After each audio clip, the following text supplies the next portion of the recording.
Estamos en el estudio de Post Tenebras, Lux Studio. Hoy me encuentro con una persona que estimo mucho, tiene 35 años, amante de la lectura, de la magia, del ocultismo, no siendo así una persona ocultista. Don Pedro, es así como me gusta llamarlo. Y hoy día nos va a compartir sobre su historia, su vida y sobre su modo de ver la vida y la magia. Don Pedro Letelier, Amigazo, ¿cómo estamos? bienvenido a Lux Tenebras. Muchas gracias, agradezco tu invitación. ¿Cómo estás hoy día? Bien, contento, agradeciendo nuevamente tu invitación, de hacerme parte de este bello proyecto que estás armando. Oye Pedro, vamos directo al grano. ¿Qué es la muerte? La muerte, uff. Yo creo que la muerte es la vieja amiga que nos va a venir a buscar a todos. Es el hecho, el único hecho concreto que tenemos, porque ni siquiera el nacer lo tenemos asegurado. Y es una vieja amiga que nos va a venir a buscar en el momento que ella decida. Yo creo que es. ¿Y tú crees que con tu modo de ver la vida, que es un poco más esotérico que el mío es un poco más escéptico, no de lo absoluto, pero se puede morir más de una vez? Depende. Yo creo que físicamente no. Pero el ser humano cuando va quemando etapas y va marcando relaciones de su vida en todo ámbito, puede morir más de una vez. Caer en este estado de pérdida, de duelo, de luto, Una muerte en vida. una muerte en vida, sí. Yo creo que puede ser más de una vez. ¿Y después de la muerte qué? La muerte física y la muerte mental, Después de, bajo mi visión, por supuesto. el gran salón. Llegar a los dioses, es decir, que vivimos de manera digna para que podamos llegar a estar con ellos cara a cara. Oye, y siendo un poco más objetivos, ¿Ya? si pudieras ver tu propia muerte, ¿estarás conforme con lo que hiciste al final de tu vida o hay algo que te arrepentirás? Mira, la verdad, no creo en el concepto de arrepentimiento. Creo en el concepto que de repente podemos tomar ciertas decisiones dependiendo de el momento. Hay decisiones que uno puede cambiar y decir, pucha, debería haber pensado de esta manera, haber hecho esto, pero yo creo que el concepto de arrepentirse es súper... El tiempo no vuelve atrás. El tiempo no se detiene, como dice la cumbia. Exacto. Entonces, no, yo creo que arrepentirse no, ya está todo hecho. Ya, al día de hoy, tú como Pedro, ¿estás conforme con lo que has hecho? Sí, sí. Sí, me gustaría como todos cambiar un par de decisiones a veces, pero sí, yo creo que estoy viviendo lo más cómodo posible, tranquilo. Yo a Pedro lo conocí en el año 2021, 2022 por ahí, donde activamente participábamos en rutas nocturnas en el cementerio. Hicimos buenas migas, fuimos muy cercanos hasta el día de hoy. Y yo sé que Pedro, el año 2021, si no me equivoco, debutó con su primera ruta a cargo. A raíz de esto, quiero saber cuál es la conexión o el personaje que más te gusta, que nos hace conectar con lo espiritual y lo terrenal. Wow. Dentro de los personajes desconocidos del cementerio, voy a hablar y me quedo con uno que a mí particularmente me pegó mucho porque yo viví ciertas partes de mi vida donde el libro lo relata como un personaje de un libro, que es José Manuel Varela Valencia, el del libro Un veterano de tres guerras de Guillermo Barbex. Él está olvidado en el cementerio. Él fue un abogado que, después de la gesta de Prat, relata en el libro, decide entrar al ejército y le tocó vivir la guerra del Pacífico, la pacificación de la Araucanía y la guerra civil en Chile. Entonces tengo esa conexión porque todo lo que él relata de las vivencias del norte, los paisajes, yo recorrí por horas del destino eh, muchos pasajes de los que él relata. Entonces yo creo que el estar olvidado, voy a descartar el tema del contexto histórico, pero me conecta mucho porque los pasos que él hizo yo los hice. Caminé, recorrí esos lugares. Entonces, sí, Pudiste vivir en carne propia lo que él dejó en su escrito. claro, una parte. Sí, por supuesto. Pero sí, sí, yo creo que ese es un personaje que está muy olvidado y que está escondido en un nicho, en una bóveda muy chiquitita, escondido con una lápida pintada a mano y nada más.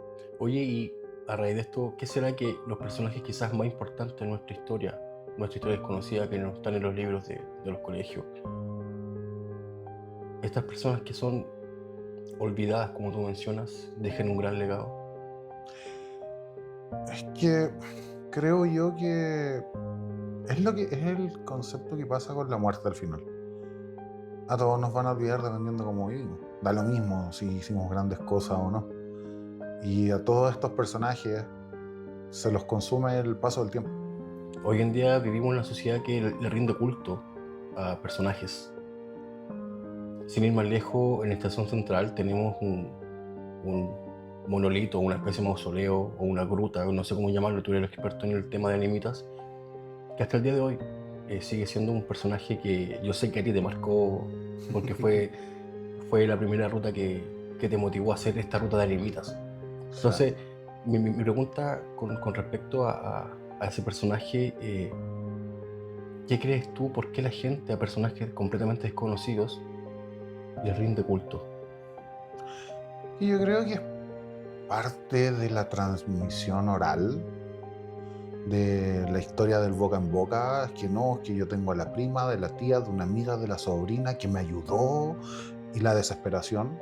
Porque también hay que recordar que es más fácil refugiarnos en lo que no conocemos para justificar si nos ayuda, o va a decir por culpa de él yo estoy así, o de lo que haya.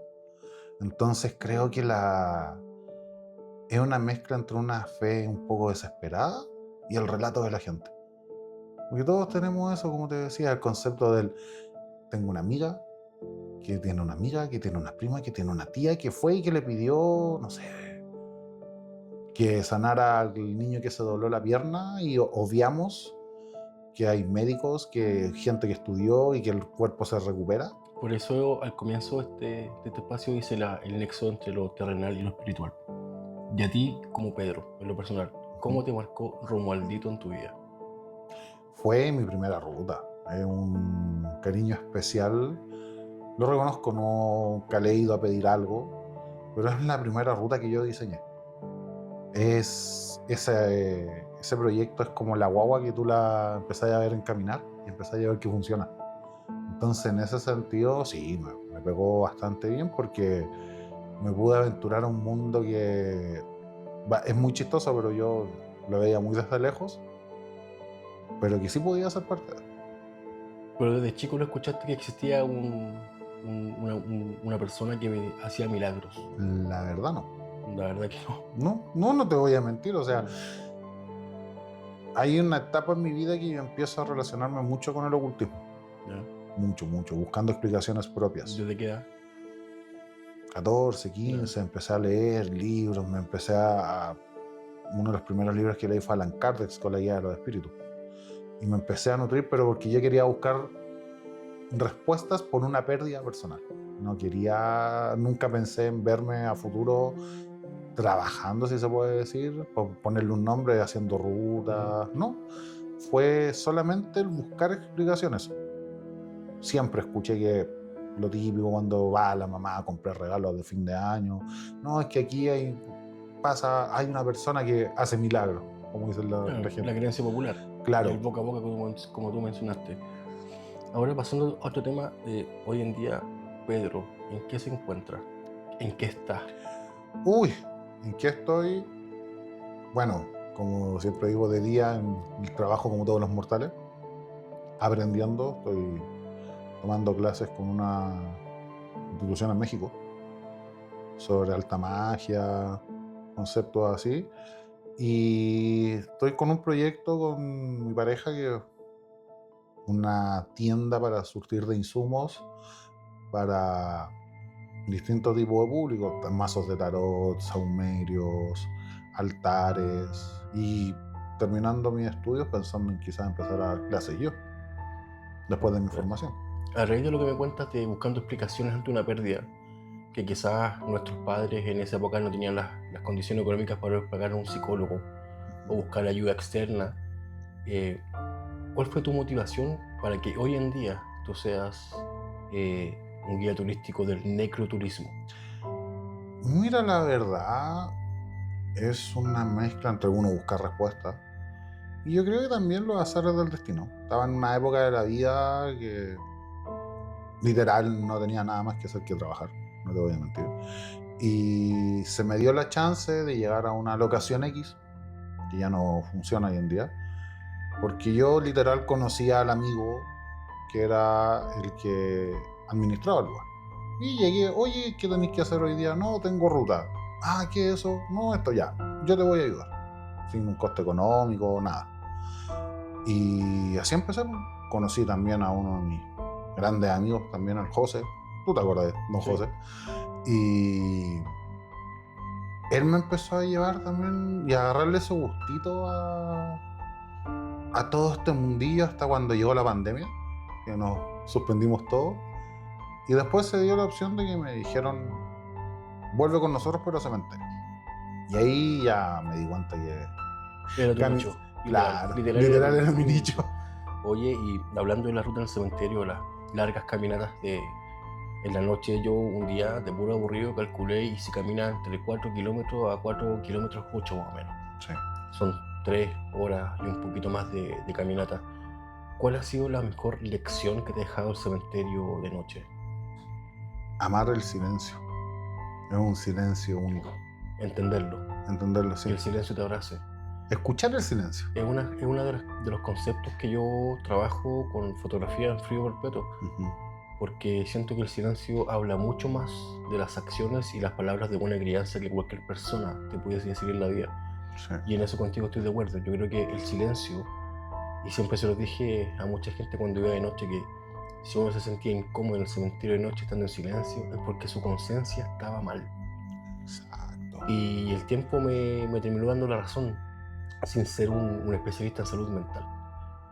Pero sí, el arte está para sanar aquella alma rota, y yo creo que tú o cualquier persona que vaya en otro cementerio que entienda que el silencio habla a través de bemoles, adagios y preludios, bueno, Sí.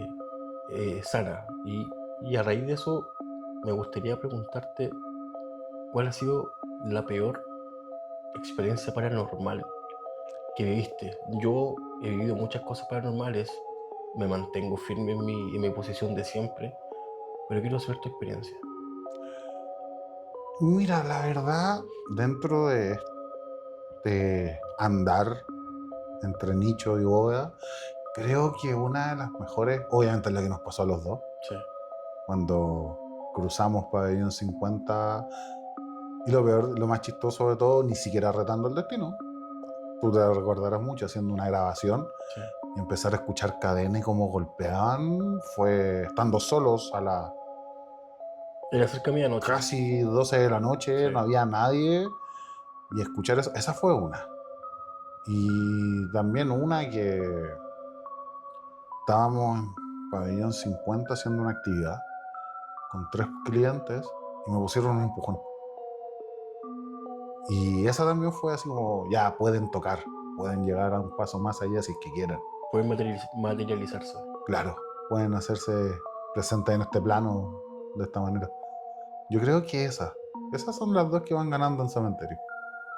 Yo siempre he sido una persona que reflexiona mucho sobre el tema de morir, el acto de morir. Porque morir, todo el mundo puede definir qué es el morir. Y yo creo que después de la pandemia, nadie puede definir qué es el vivir. Y siempre me he preguntado si yo algún día voy a dejar alguna marca o una huella. Te pregunto a ti, Pedro, si hay alguna frase que tú pudieses dejar a modo de reflexión, ¿cuál sería para que la gente te pueda recordar? Wow. ¿Sabes que más que a modo de reflexión, es una frase que me entrelaza mucho también la visión que he aprendido con los años a verla de la muerte? Creo que es una frase muy atingente que es el que no tiene miedo a morir, el que tiene miedo a morir que no nazca. Porque si vamos a hacer algo con el miedo bueno, estamos perdidos. Sí. Pienso lo mismo. Yo creo que esa es la frase. Ya, Víctor, vamos a dar vuelta a los roles ahora. Yo te quiero hacer una pregunta. Dale. Aparte de tu pega como todo mortal en el área audiovisual, tu proyecto Frío Perpetuo te ha llevado a estar muy cercano a la muerte. Para los que no saben, nos están mirando, tú has recorrido creo y me atrevo a decir todos los cementerios a nivel país, algunos en el Sí. extranjero, retratando el arte, el duelo y todas estas fases. Pero una pregunta que siempre me he hecho, ya que estás tan ligado con la muerte en tu día a día, ¿cuál es tu visión de la muerte? ¿Cómo ves tú la muerte y cómo Víctor ve el duelo y todas esas cosas? Sí, bueno, interesante. Y sí, efectivamente he recorrido prácticamente todo Chile, filtrando entre cementerios municipales y generales, porque los parques, cementerios parques, encuentro que es el mall del memorial para las redes sociales. Sí. Es como un concepto muy, Vacío. muy vacío, Mm. justamente. Entonces, mi visión parte desde que yo tenía aproximadamente 5 años, cuando antes de acostarme le pregunto a mis padres, ¿por qué la gente le tiene miedo a la muerte? No supieron qué responderme. Ellos tenían 25 o 26 años, eran jóvenes, en una época que estábamos recién prácticamente saliendo de una revolución política. Y me dijeron, acuérdate, mañana tienes que ir al colegio y continuar con tu vida. Con el tiempo, al igual que tú, tuve muchas inquietudes y decidí por mi propia cuenta buscar respuestas. Y encontré primero el nicho en la música barroca, donde en esa parte de la historia era como una rebelión contra la misma religión. Siempre en lo barroco hay bodegones, que son cuadros con flores, cosas vivas, pero sí hay una calavera, por ejemplo. Sí. Entonces, ya después, ya a mis veintitantos años, 24, 25, entendí que lo que yo hacía con Frío Perpetuo estaba muy ligado a mi infancia. De hecho, yo siempre he dicho que Frío Perpetuo es el refugio y reflejo de mis emociones. Wow. Y cómo vivo yo el duelo. El duelo yo lo vivo día a día. Hace poco estuve de cumpleaños mi abuela y delante de toda la familia, 40 personas, le dije que yo no iba a ir a su funeral porque yo no iba a ser deudo de ella, ya que le dije todo en vida. Y también tengo el hábito de cuando muere un familiar, un amigo, un cercano, no verlos en el espejo cuando ellos están encajonados. No tengo ese hábito porque siento que es la última imagen que te queda en la mente. A lo mejor quedarse con un bonito recuerdo. Siempre, Sí. siempre. Y como siempre decías las rutas, siempre habrá algún acorde, algún color, algún aroma que nos evoque momentos Sí. felices. Y eso es lo que yo quiero tratar de mantener siempre en mi vida. Mantener ese duelo eterno, ese duelo permanente, esa nostalgia de forma positiva. Y no encasillarme en un dolor que no me permita avanzar. Interesante. Entonces, frío perpetuo es eso.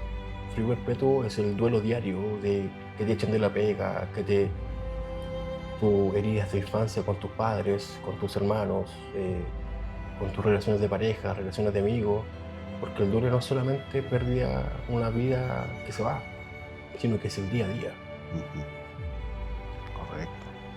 Interesante la forma de verlo, querido amigo. Sí, y siempre he tenido esa visión más que nada de entender. Y creo que hoy día, a mis 40 años, lo entendí perfecto. No he tenido muchas pérdidas, pero sí las que he tenido han sido muy importantes. Claro. Y el silencio se apoderó del Lux Tenebras post-estudio. Vamos a llegar hasta acá con la conversación con don Pedro Letelier. Y Pedro, me gustaría que invitaras a la gente, mirando a la cámara, a que te sigan en tus redes sociales, a tus proyectos y lo que tú quieres en realidad. Bueno, más que nada, primero darte las gracias por el espacio, esta grata conversación. Eh, y que nos sigan en Instagram como Viaje al Oculto. Van a encontrar una página, una mezcla de contenidos que próximamente ya va a empezar la venta de insumos. Para toda la gente que quiera conocer un poco más este lado que está mal visto del ocultismo, y que se den cuenta que no es nada malo, que es súper cercano a nosotros y casi en el día a día. Más que nada eso, volver a darte las gracias por esta invitación y que también la gente que nos está viendo que siga tu página también, los que no te han seguido todavía, y que sigan este proyecto y que lo compartan. Bueno, estamos llegando al final de este primer capítulo con entrevistas con personas frente a frente de Ars Mortem. Y para finalizar, como siempre yo acostumbro a decir alguna frase que deje pensando, que te haga reflexionar a diario sobre que algún día no vas a estar junto a nosotros. Y la frase para hoy es: la muerte está detrás de ti, a 2 pasos hacia la izquierda.